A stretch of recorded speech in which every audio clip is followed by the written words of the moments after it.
but we were primarily just in Port Arthur trying to make it do. Pimp was buying equipment. My senior year, there was different equipment. We wanted like an ASR 10 and a different drum machine. So like we started selling candy and different things at school to get money for that type of stuff. And then, eventually I graduated, from high school in 91. Pimp was doing homeschooling at the time, barely hanging on to school, if at all, you know what I'm saying? But, we were still like locked in and ready to get out there and give it a shot. Yeah. And that's gotta be, like, to have those aspirations in high school as young men, and also at that time when hip hop wasn't even really considered, it was in its infancy in some respects. No, my mom didn't really understand what I was doing at the time. Yeah. My mom still doesn't really understand, but back then the idea of that being a career, my mom couldn't really grasp the idea of it because her only reference for it was singers, you know? Mm-hmm. And what we did wasn't technically singing. And what we sang, what we did talk about, she didn't really care for.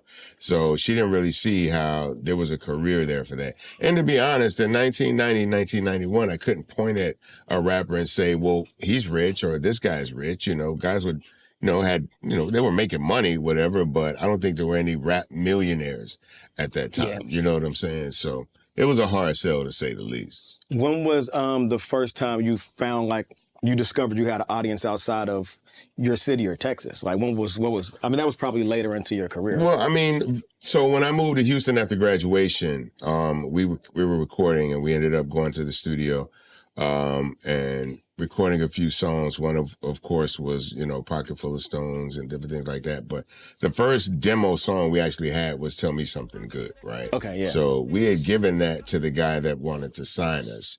And we ended up being entered into Houston Home Jams, which is like a local radio show where, different people would play a record, people would call in, and at the end of like 2 weeks, they'd, tally up the votes and see who got the most calls. And that group would get, their single pressed at RPM Studios.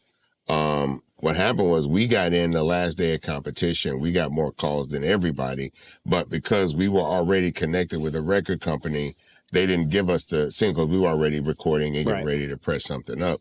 So they didn't give us that, but people kept calling the radio station to hear the song.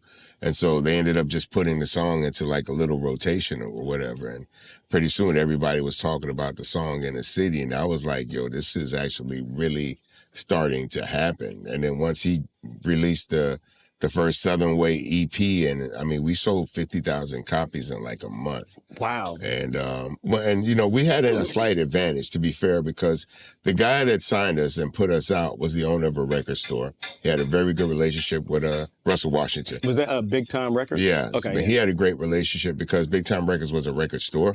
So he knew all the one-stops. He knew the wholesaler. You know what I'm saying? So those relationships were already there. And so when we released the record, this guy made sure to present it to everybody that was looking for music. I would even sell it. I worked at the record store at that time. I would sell my record and I wouldn't tell people it was me. You know what I'm saying? Yeah. And then people would come back and be like, man, you didn't tell me this was you. You know what I'm saying? But I was just doing my job trying to sell what I felt was the best product in the store. And I didn't think nothing was better than my album at the time, to be fair.